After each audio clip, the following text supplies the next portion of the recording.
Sot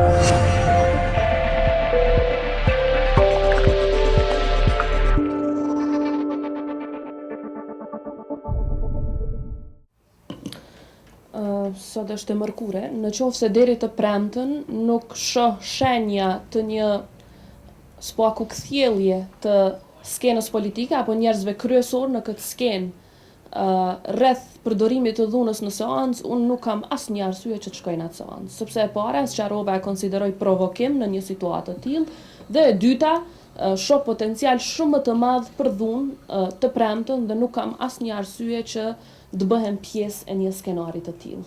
Sepse nëse shkoj, i bjen që po pajtohem me iniciativën e tillë, mirë po nëse jepen së paku shenja që mund të arrihet diçka, apo që po e kuptojnë rrezikun që mund të shkaktohet liderët politik, por edhe shumë deputet të tjerë, atëherë ndoshta do të shkoj dhe të provoj të shoh se çka do të ndodhë atë ditë. Nëse vazhdohet me deklarime nga të dyja palët, të cilat thjesht e provokojnë edhe më shumë situatën, atëherë një skenar i tillë nuk kam arsye që kësaj të premte t'i bashkohen.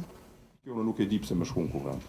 Se unë mendoj që thirrja e seancës është imponim edhe inat edhe provokim. Pri PDK-s dhe PLDK-s. Dhe nuk du me marrë pjesë në lojë provokuese. Faleminderit.